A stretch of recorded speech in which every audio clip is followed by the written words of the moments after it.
The Galactic Concord had kept peace for 12,000 years. 4,000 different species lived under its protection. They traded together. They shared knowledge. They solved problems without war. At the center of this great union sat the Council of Elders. These were the oldest races in the galaxy. They had watched civilizations rise and fall like waves on an ocean. The Elders kept many secrets. The biggest secret was a book called the Codex of Forbidden Engagements. This book listed species that should never be contacted, never be provoked, never be spoken to.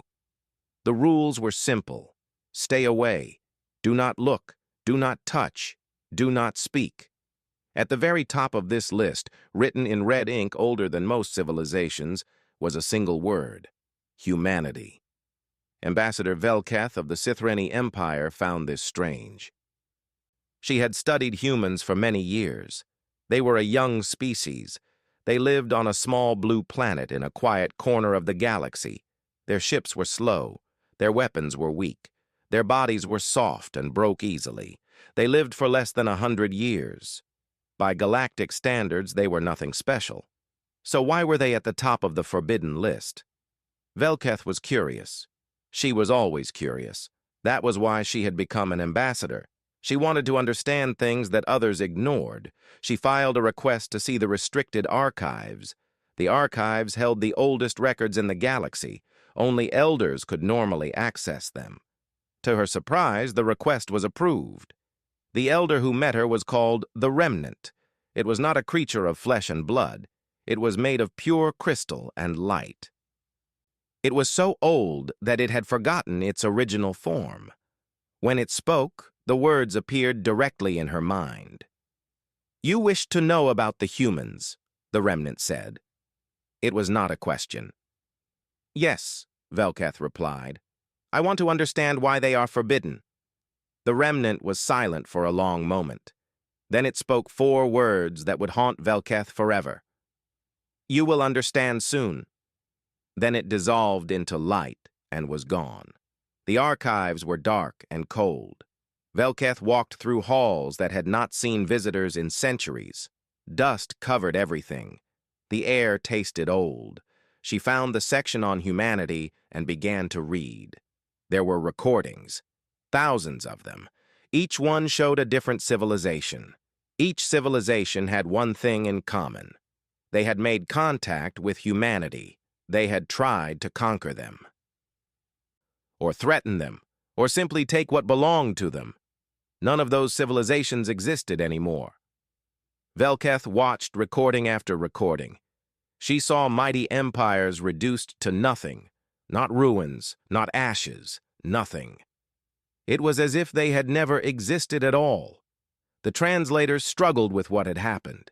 The best they could do was a phrase that made her blood run cold: total systemic removal. She watched a recording from a species called the Vorn. They had been warriors, strong and proud. They had attacked a human colony and killed 10,000 people. The recording showed what happened next. The Vorn homeworld simply vanished. Not exploded, not destroyed, vanished. One moment it was there. The next moment there was only empty space, as if the planet had never been real. The same pattern repeated in every recording. A species would hurt humanity. Then that species would cease to exist. Not just die, cease to exist. Their planets would vanish. Their history would fade. Within a generation, no one would remember them at all. Velketh felt sick. She had to warn the Council. She had to make them understand. But far away, in a distant part of the galaxy, others had already made their choice. The Dominion of Kethvar was an empire built on conquest. For 6,000 years they had taken what they wanted. Their philosophy was simple: the strong rule, the weak serve. Those who resist are destroyed. They had never met an enemy they could not defeat. Supreme Commander Torath stood on the bridge of his flagship. Before him, on the view screen, he could see reports about humanity. They had colonies now, 12 worlds.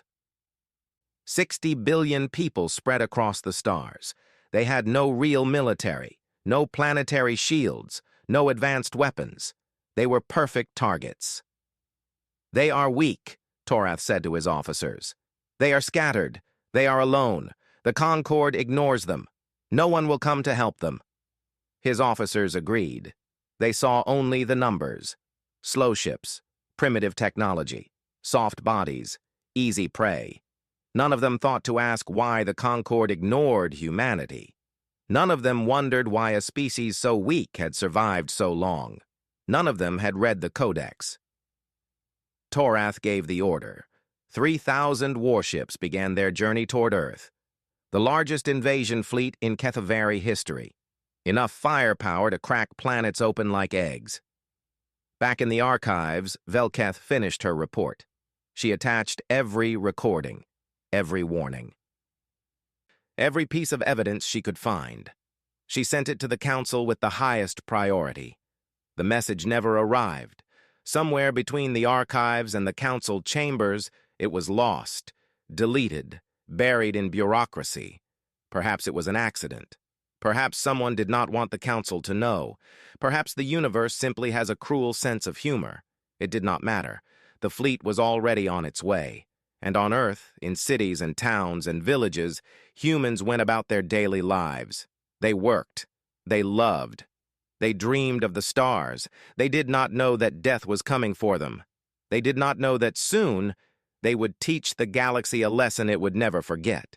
A lesson written in fire and silence and the empty spaces where stars used to be. The Kethavari fleet arrived at Earth without warning. 3,000 warships appeared in the sky like a swarm of metal locusts. They blocked out the sun. Their shadows fell across cities and oceans and mountains. People stopped in the streets and looked up. Some screamed. Some prayed. Some simply stared in silence. Supreme Commander Torath watched Earth from his command throne. It was a beautiful planet. Blue oceans, green forests, white clouds.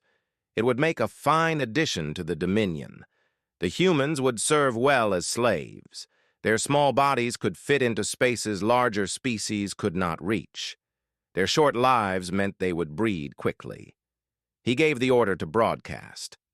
"People of Earth!" His voice boomed across every frequency. "I am Supreme Commander Torath of the Kethavari Dominion. Your planet now belongs to us. You will surrender unconditionally. You will submit to genetic cataloging. You will pay tribute in resources and labor. You have one rotation of your planet to comply. If you resist, you will be destroyed." He leaned back in his throne and smiled. He expected panic, begging, perhaps some foolish attempt at negotiation. He had seen it many times before. Every species reacted the same way when faced with overwhelming force. For several hours, there was silence. No response came from Earth. Torath assumed they were still processing their fear. That was normal. Shock often froze prey before they could react. Then a transmission arrived. The screen showed a human female. She appeared middle-aged by their standards. Her face had lines from sun and wind and time. Her hair was gray at the edges, but her eyes were what made Torath pause. They were cold, not afraid, not angry. Just cold, like looking into deep space. She spoke in a calm voice that the translators struggled to process properly. "You have made a mistake," Torath laughed. "A mistake? I have 3,000 warships. You have nothing," the woman continued as if he had not spoken. "You have exactly one chance to leave. After that, there will be no negotiation, no mercy, no survival." "Is that a threat?" Torath was amused. This tiny creature was threatening him. "No," the woman said. "This is a courtesy. We extend it once, only once. Leave now, and you may live. Stay, and everything you are will cease to exist." Torath felt his amusement turn to anger. How dare this primitive speak to him this way? He was a conqueror. He had broken 100 worlds. He would not be lectured by prey. "You need a lesson," he growled. "A demonstration of what happens to those who show disrespect." He pointed at his tactical officer. "Target that coastal city. The large one on the eastern continent, the one they call Sydney. Fire one kinetic strike. Show them what we can do. The officer hesitated for just a moment. Then he obeyed. A single rod of dense metal fell from orbit. It hit Sydney at tremendous speed. The impact was like a small sun being born on the surface of Earth. The city vanished in a flash of light and fire. The shockwave flattened everything for hundreds of kilometers. The ocean rushed in to fill the crater. 4 million humans died in 11 seconds. Torath watched the destruction with satisfaction. Now they understand. On the screen, the woman's expression did not change. She simply looked at him for a long moment. Her cold eyes seemed to see right through him, right through his ships, right through everything he was. Then she spoke one final time. So be it. The transmission ended. Earth went dark.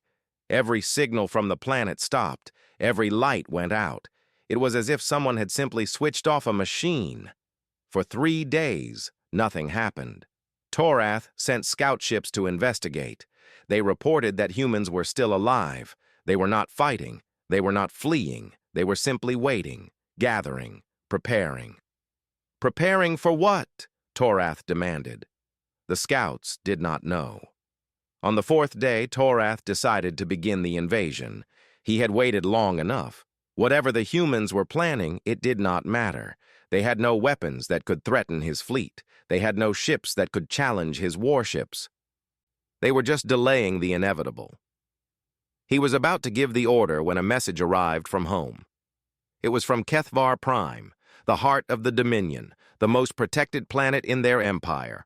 23 billion HFY lived there. It was surrounded by defense stations and patrol fleets and orbital weapons. The message was only 3 words. Something is wrong. Then the channel went dead. Torath tried to reconnect. Nothing. He tried other channels. Nothing. He contacted other commanders, other fleets, other colonies. One by one, they all reported the same thing. They could not reach HFY Prime. They could not reach any ship or station in that system. Then the reports started coming in. HFY Prime was gone, not destroyed, not conquered, gone. The entire planet had simply ceased to exist. Where it had orbited for millions of years, there was now only a perfect sphere of absolute nothing. Not empty space, something worse, a void where reality itself had been removed. 23 billion HFY, gone in an instant. No explosion, no debris, no bodies, just nothing. Torath stared at the reports. His hands were shaking. For the first time in his long life, Supreme Commander Torath felt fear. He looked at Earth hanging in space before him, dark and silent and waiting, and he finally understood that he had made a terrible mistake. The hunters had become the hunted, the conquerors were about to be conquered, and humanity had only just begun. The news spread across the galaxy like a disease. HFY Prime was gone. The heart of a 6,000-year-old empire had been erased from existence. Every sensor in the galaxy had detected it. Every species with eyes on the stars had seen it happen. The Galactic Concord went into emergency session. Representatives from thousands of species gathered in the Great Hall. They argued and shouted and demanded answers. How was this possible? Who had done this? What weapon could erase an entire planet? Then, the remnant appeared. The ancient elder had not shown itself in 300 years. Its crystalline form flickered with lights that hurt to look at. When it spoke, the entire hall fell silent. The Codex has been violated. Humanity has been provoked. The words echoed through every mind in the chamber. Some of the younger species did not understand, but the older ones did. They began to tremble. The remnant continued. All species are advised to cease hostilities immediately. Do not engage humanity. Do not approach their territory. Do not observe their actions. Await further guidance. What does this mean? Demanded a representative from a warrior species. Are you saying humans did this? That is impossible. They are primitives. They cannot even travel faster than light. The remnant turned its many-faceted eyes toward the speaker. They choose to travel slowly. They do not need to travel fast. They do not need weapons as you understand them. They simply remove what offends them. They always have. That is why the Codex exists. That is why the warnings were written. That is why we have avoided them for 12,000 years. Then why did no one warn the Kethvari? Someone shouted. The remnant was silent for a long moment. Warnings were sent. They were ignored. The Kethvari believed they were strong. They believed strength was enough. They were wrong. Ambassador Velketh sat in her seat and felt the weight of failure crushing her. Her report, her warnings, they had never reached the council. Had it mattered? Would the Kethvari have listened anyway? She would never know. Meanwhile, the silence spread. One by one, Kethvari colonies began to vanish. It happened without pattern, without warning, without mercy. A thriving world of 3 billion souls would simply stop existing.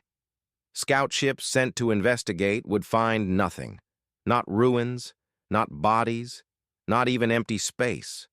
Just that terrible void where reality itself had been cut away. The Concord tried to establish communication with Earth.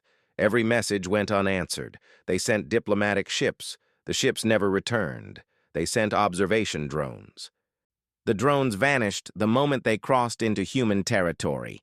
Scientists across the galaxy worked frantically to understand what was happening.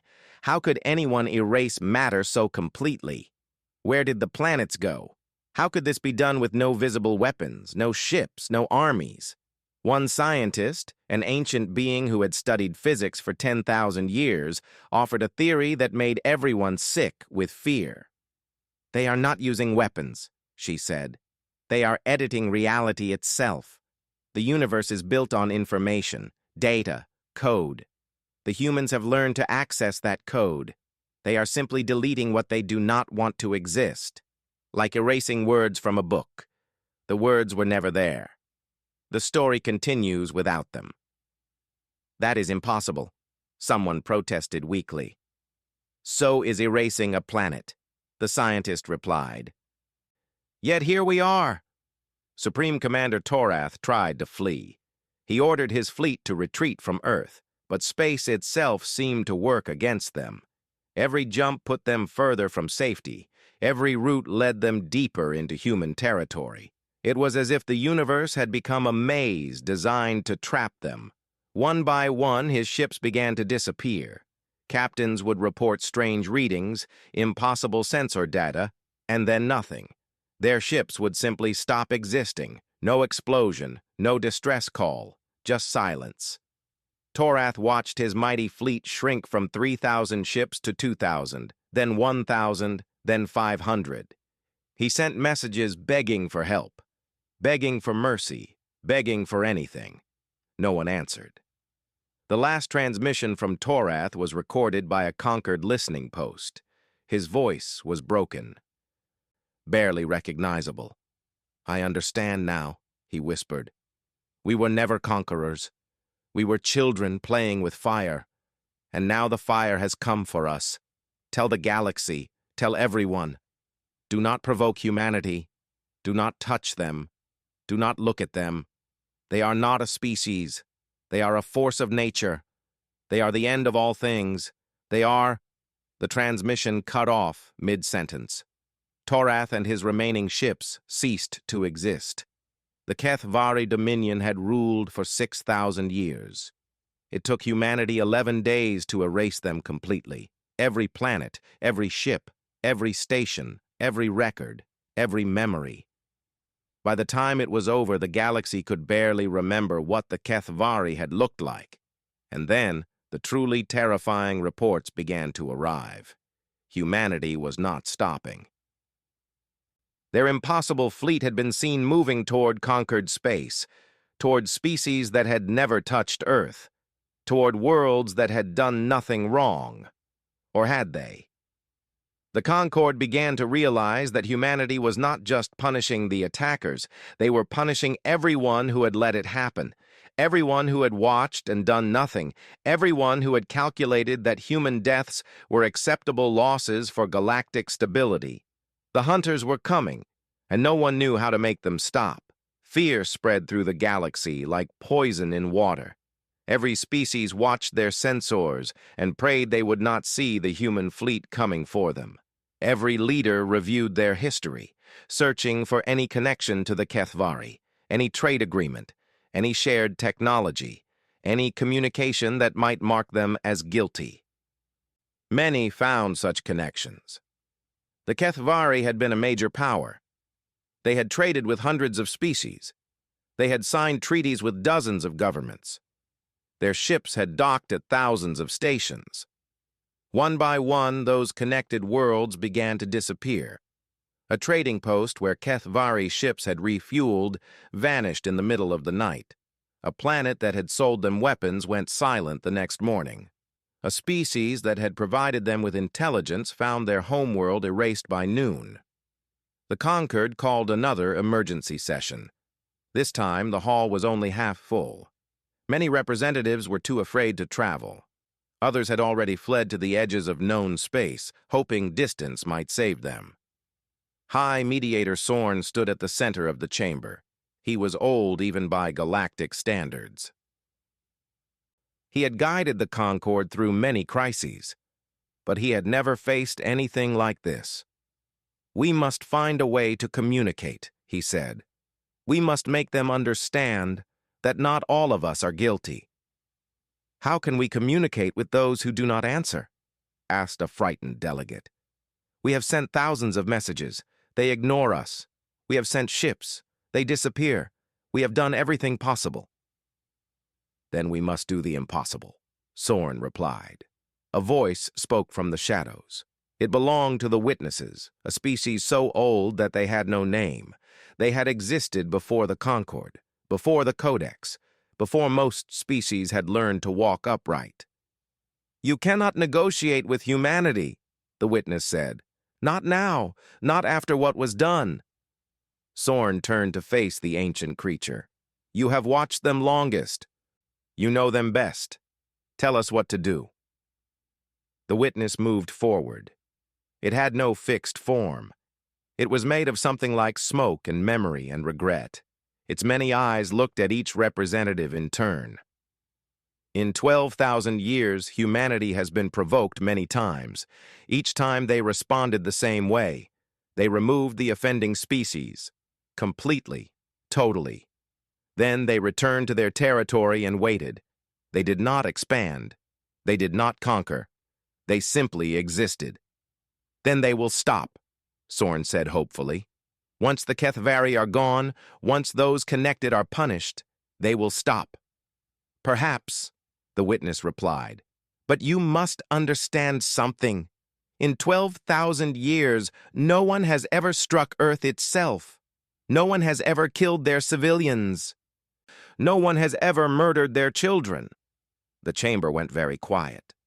"Sydney," Sorn whispered. 4 million dead. 4 million innocents, the witness confirmed. Families, workers, children playing in parks, old people sitting in gardens, all gone in 11 seconds, for no crime except existing. What does this mean?" The witness turned its many eyes toward the viewport.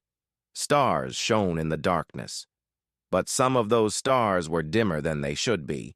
Some spaces were emptier than they had been. "It means we do not know what they will do. Every previous response followed a pattern. This response does not. They are not just punishing the attackers. They are punishing the complicit, the silent, the species who had warnings and did nothing." Sorn felt ice forming in his heart. The Concord had warnings. The Codex had warnings. 12,000 years of documented warnings. And they had watched the Kethvari fleet approach Earth without lifting a finger to stop them. "We are complicit," he said. "Yes." "Can we surrender? Can we offer tribute? Can we give them anything they want?" The witness was silent for a long moment. When it spoke again, its voice was heavy with something that might have been sorrow. Humanity does not want tribute. They do not want slaves. They do not want territory or resources or worship. They only ever wanted one thing: to be left alone. You had 12,000 years to give them that one simple thing. You failed. We did not attack them. You did not defend them either. You watched. You calculated. You decided that their deaths were acceptable. That is what they cannot forgive. Not the violence itself, but the indifference behind it. The human fleet appeared on the long-range sensors. It was not moving through space in any normal way. It was replacing space. Reality bent around their vessels like water flowing around stones. Looking at them directly caused pain. The mind refused to accept what it was seeing. "They are coming here!" someone screamed. "They are coming for the Concorde!" Panic erupted. Representatives fled the chamber. Ships launched from docking bays. Escape pods fired in all directions. Ambassador Velketh did not run. She sat in her seat and watched the chaos around her. She thought about her report, her warnings, the recordings she had found in the archive.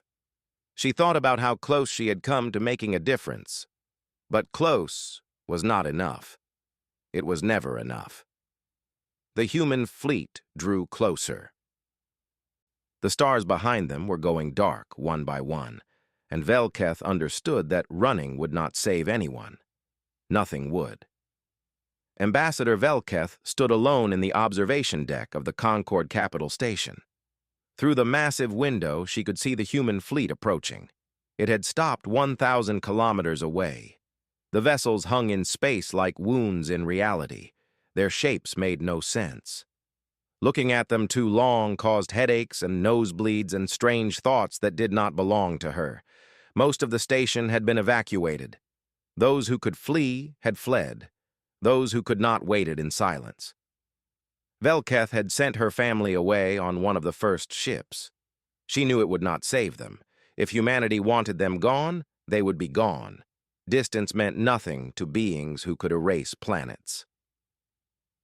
But she had tried anyway. That was all anyone could do now. Try. The communications panel beeped. An incoming transmission. Velketh accepted it with a trembling hand. The screen showed a human female, the same one from before, the same one who had warned the Kethvari. Her face was calm. Her eyes were cold. She looked like someone who had run out of tears a long time ago. "The Kethvari are gone," the woman said. Her voice was flat, empty. "Every trace of them has been removed. Every planet, every ship, every record, every memory stored in every database across the galaxy. In one generation, no species will remember they existed. This is the price of what was done."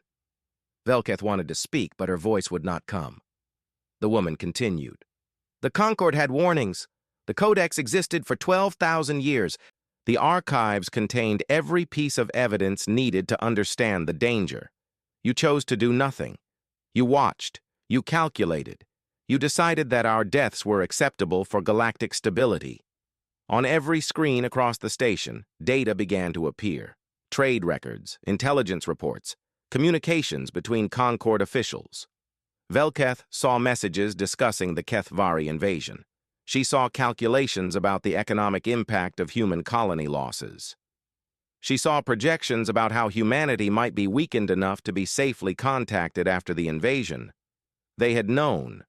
The Concorde had known. Not everyone, but enough. Enough people in enough positions of power had watched the fleet approach Earth and done nothing. Some had even hoped the humans would be reduced to a manageable population.